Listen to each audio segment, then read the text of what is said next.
Hello, this is Anabelle from Cradle of Filth, and you are watching Metal on Loud.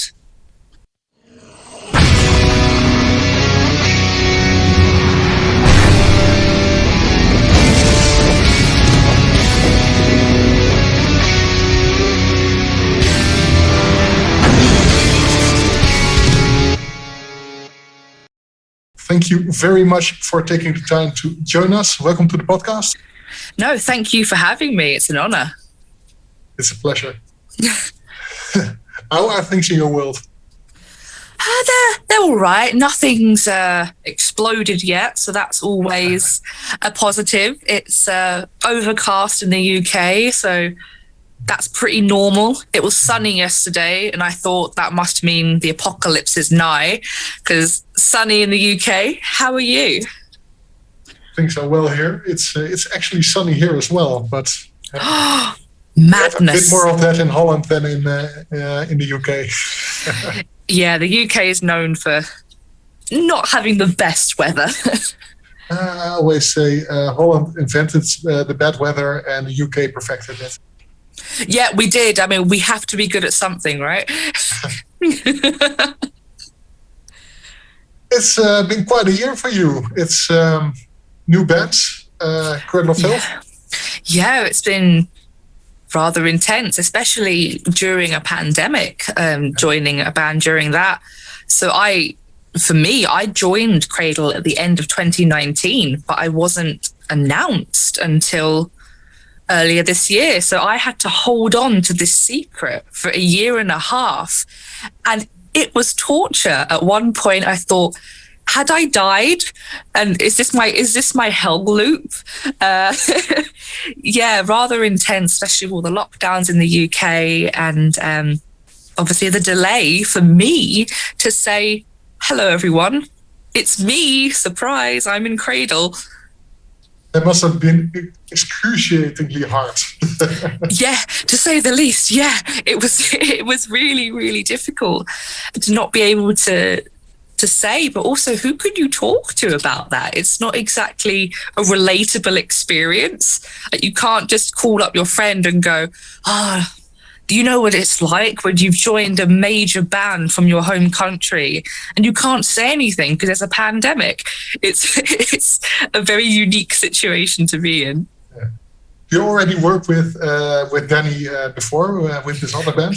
Yeah, with Devilment. So I only ever did one show with them, and there was never any material with me released on because it went on indefinite hiatus, and because Danny was focusing more on Cradle. So that didn't really go anywhere. But obviously it all worked out in the end because I'm here in Cradle. Perhaps you just set that up as your audition. Yeah, exactly. That's all I needed. But he made me audition. I wasn't special. So not long after their Palladium show in 2019, he called me like immediately once the position was available, saying, yo, I want you to audition for Cradle of Filth. It's not every day you get a call from Danny Filth saying, I want you to audition for my band. And obviously I said, no. I said, yeah, I'll do that. And I guess the rest is history because they chose me. How did you first get in touch with Danny and with the band?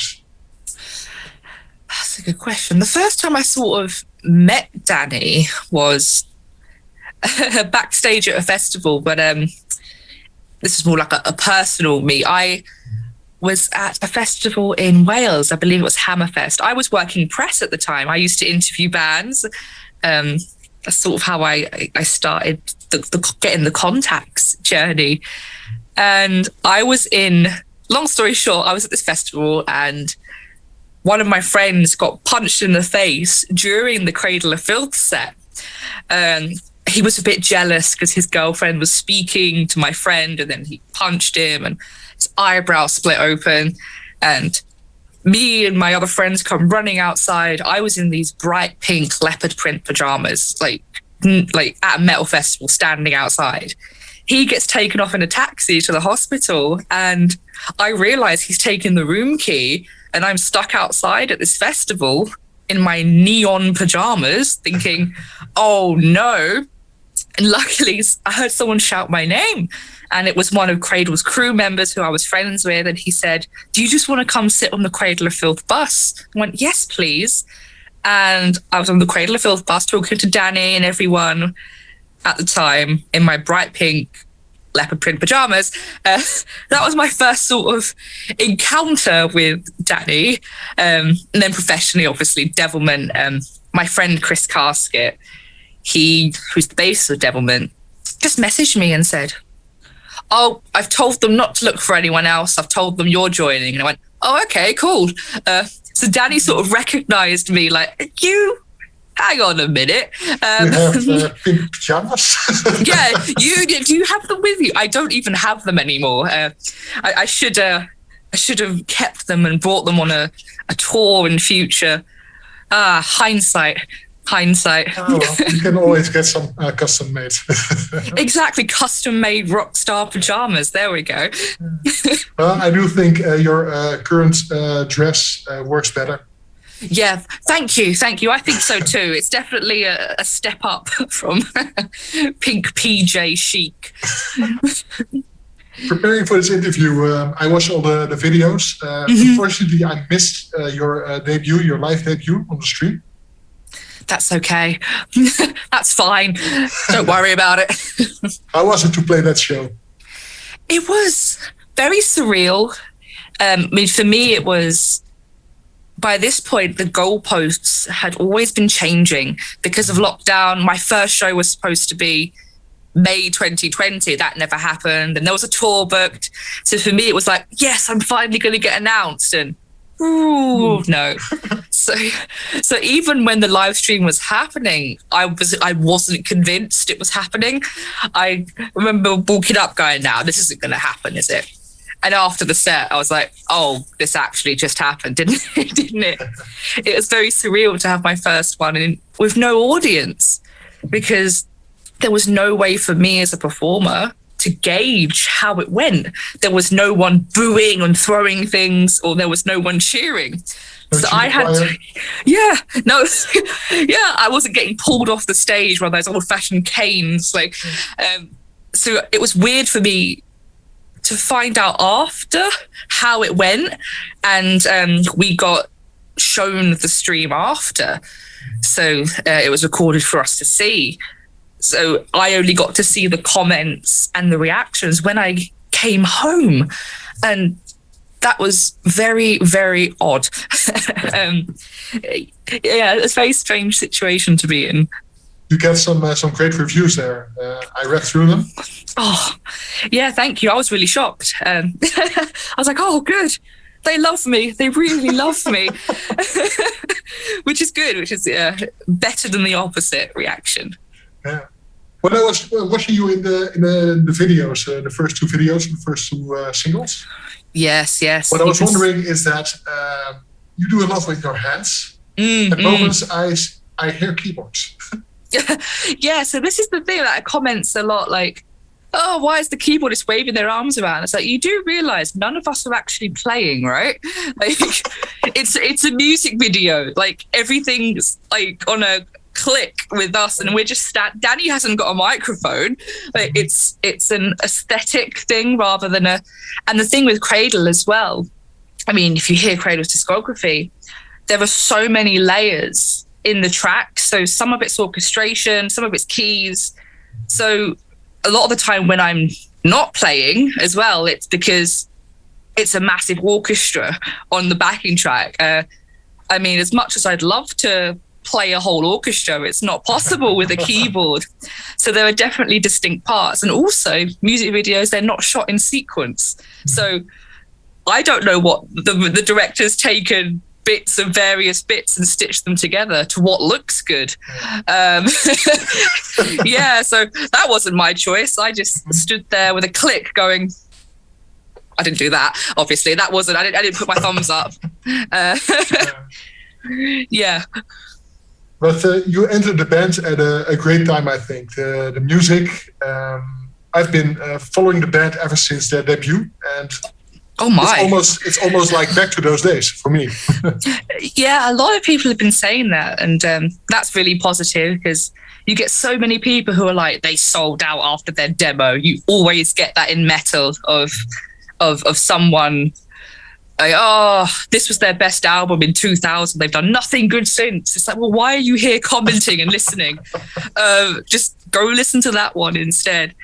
Yeah, it's I think definitely bringing back the sort of, I mean, it doesn't escape anyone that I sound very English.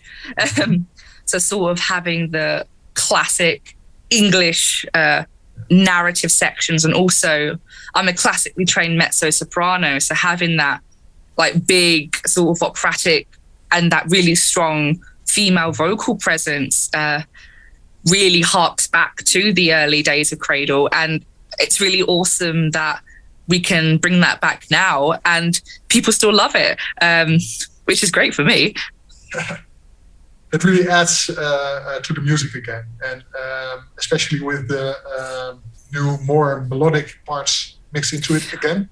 Yes, there's more melodic parts, especially for me vocally as well. It's a lot more of my vocal. There's a lot more female vocals on this album. They're on every song, actually, apart from one, which is one of my songs anyway. So, you know, it worked out. I've been listening to your other project as well, Futile. Yes. I was surprised at the range you have. It's Thank you. I do pride myself on my range. I love experimenting with my voice. It's one of the things I love to do. Treat it as, I think people get really boxed in when they think of style. They think I have to sound like this, or I have to be.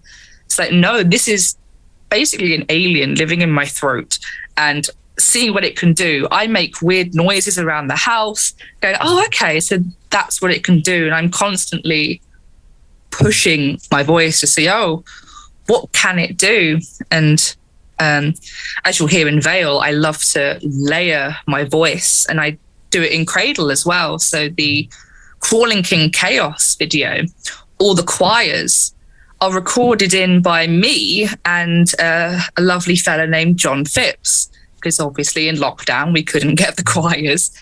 And I said, well, I used to be a chorister and I love layering my voice. Why don't I just be the choir? And it worked. So the whole Apophis is just me and this other guy singing them in. And the whole middle section is just my voice, the Eternum. That's all me, and just in the middle. So yeah, that's awesome. Thank you. Yeah, it's definitely bringing something new to something, you know, like a choir. I mean, people are like, oh, the choir's in Cradle, but this is doing it in a new and inventive way, which is cool. So you not only can say I'm in Cradle, but you can also say I'm the choir. I'm the choir. That sounds like such a Kanye West thing to say. I'm the choir. It worked out, I think. That's really cool that they trusted me enough as well to do that, to go, oh yeah, okay, let's give it a go. I was like, okay. Given your apparent taste for the horror scene as well, you must have landed in your dream job right now. Growing up, I always thought I'd fit really well in Cradle of Filth. And lo and behold, here I am now. So I guess be careful what you wish for, because it may just come true. But yeah, of course, I'm very excited because I think, like, for me, I really fit there. And if I was going to fit in any metal band, it would be Cradle of Filth. So it all worked out in a weird way. Life can be funny that way. It really can. It really, really can. Pandemics, now you're in Cradle of Filth. I mean, what a weird couple of years. Yeah, gotta love it. Yeah, woo. What was the first Cradle song you remember hearing? For me, it was probably Her Ghost in the Fog. I know it sounds really cliche, but that was one of the only ones that was on TV at the time. Because by the time I was old enough to listen to Cradle, I think, I don't even remember. because Cradle's been going since before I was born. So Oh, I feel old. I feel older. I'm not that young. I'm not that young. I'm using the wrinkle cream every day. So Her Ghost from the Fog was the first like video on the one that was on TV. Because it was only that and Vitamin, really, like not even Cradle to Enslave. But by that time, her Watershed, and it was that song. And I remember hearing the vocals and Sarah's vocals, thinking, "Oh my gosh, that sounds like me." As a small child, and now, wow, as an even smaller adult, here I am. For the new record, what are your favorite tracks on the record?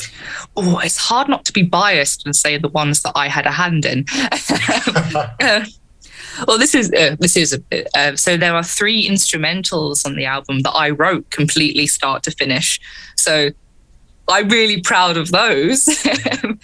So as a shameless sort of, I know they're not tracks, but I'm like, yeah, they're on there, and I did those. Which ones are those? Oh, what are they called? What are they called now? So the first, it opens the album. I think it's called "The Weight of the World on Our Shoulders." The Fate of the World. That's the one. He changed it. He changed the name from the demo. Yes, that one. So I wrote that one and my vocals on it as well, which I recorded in my bedroom, very last minute. And then the one that was Infernal Lullaby, whatever it's called now. I still have the demo names in my head. Yeah. And the other one was, I think it eventually was called Ashen Mortality. It still is, yeah. Yes. Yeah. Well, I named it Memento Mori. Dan changed it to, I sort of had names. So those 3, of course, I'm very proud of. Us Stark Invincible as well. I'm very proud of that one. So that spawned from one of my ideas. I wrote the introductory guitar riff, which I find hilarious because I'm not a guitarist, and I wrote the riff, and Richard and I then worked on it together, and it became Our Baby. And Doug Bradley's on the beginning of it as well. So extra proud knowing I have a song that opens the album and closes the album. Especially as someone who's new coming in, that's pretty damn awesome. Yeah, I can imagine it feels like a welcome, because I hear from many bands that have a new member that the new member gets to work with the material that's already been written. Yeah, they were very open. So when I came in, a lot of the material was already there, but they were saying, no, please submit more ideas and give your ideas. And I felt a bit bad because some of the songs ended up getting removed to be replaced with my material. And I was like, oh gosh, what have I done? But it's cool that they trusted me enough to go and to use my educational background and go, no, we need some new life, because for the previous albums, Martin, the drummer, had written all the keys and all the orchestration. So having someone else come in and be part of that writing process, I think hopefully invigorated it a bit and maybe helped create the different sound. That makes me sound like I'm saying I am amazing, but it's interesting for me that they trusted me to do that, and well, it made it onto the album. That it did, and it sounds pretty damn good. Oh, good. Have you heard the whole album? Several times by now. Yeah. Several. Oh, you poor thing. Yeah, I've heard it several times as well. Probably a few times more than me. Yeah, it's difficult for me to like gauge it, because I'm on the other side of it, and I've been working on them, so it's hard for me to judge them and know how I feel, because I'm like, oh man, there's a lot of work. Yeah, it's all right. With your own work, you're always up close to it. Exactly. You can see the whole. Yeah. Exactly. I don't know how people feel listening to it for the first time. And for us as well, this album was finished at the end of last year. So for us, it's already been a year. So, and everyone's hearing it for the first time now. That's a really weird feeling. You're lucky it's still only a year. I've talked to bands in the last few months that have been sitting on their material for over 2 years. No way. That had must the be record torture. ready, COVID hit, and they couldn't release it. That's awful, because you started a year on, it's really back. I'm like, I would have done this differently. I would have done that differently. Oh, no. It feels like a drunken night out photo that someone's posted from a year ago. Like, oh, that's a nice analogy. I like that one. Thank you. With the band, what's your year going to look like? So we are actually flying out next week to the US. We have a 1 month tour. So the October we are doing Cruelty and the Beast in its entirety. So that's very exciting, and it's definitely happening. Visas are approved, the flights are booked. Oh my gosh, we didn't expect anything this year. So unless something horrific happens and everything explodes, we will be there. And then on the 31st, on Halloween, which we know obviously is Metalhead Christmas, we will be doing an album release show in London, my hometown, London, home city, doing an album release show at the Camden Roundhouse. So we have a month of shows after so long. That's hopefully awesome. Yeah, unless Cruelty as well. Cruelty was such a massive album. Yes, definitely. One of the iconic Cradle albums. The tour's called Lustmord and Torgasm. A play on Lustmord and Vorgasm. So yeah, I think America is going to be a great place to do that. It's a really popular album.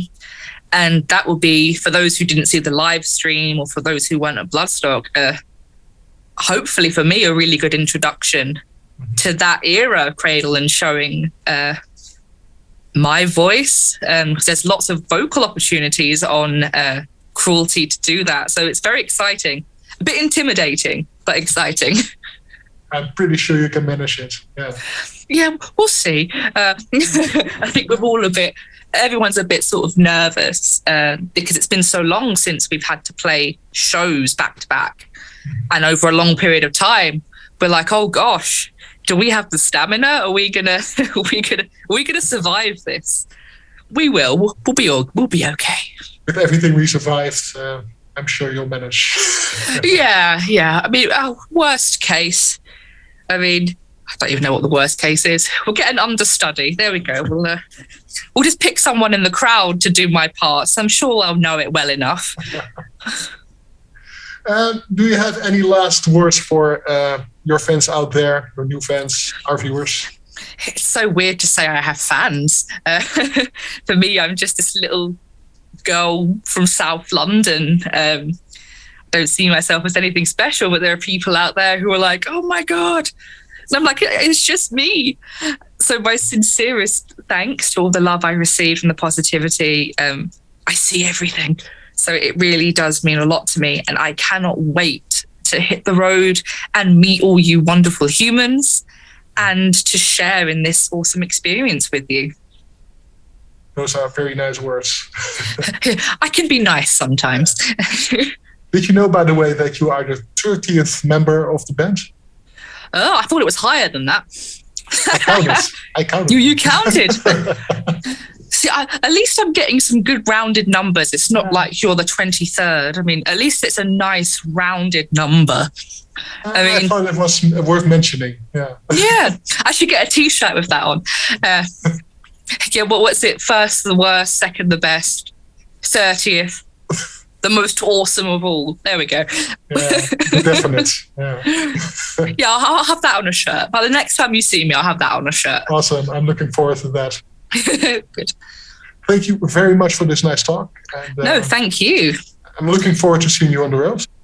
Yeah, so let us know when you're nearby and I'll make sure to come say hello. We'll do that. Excellent. Metal on Loud. Woo!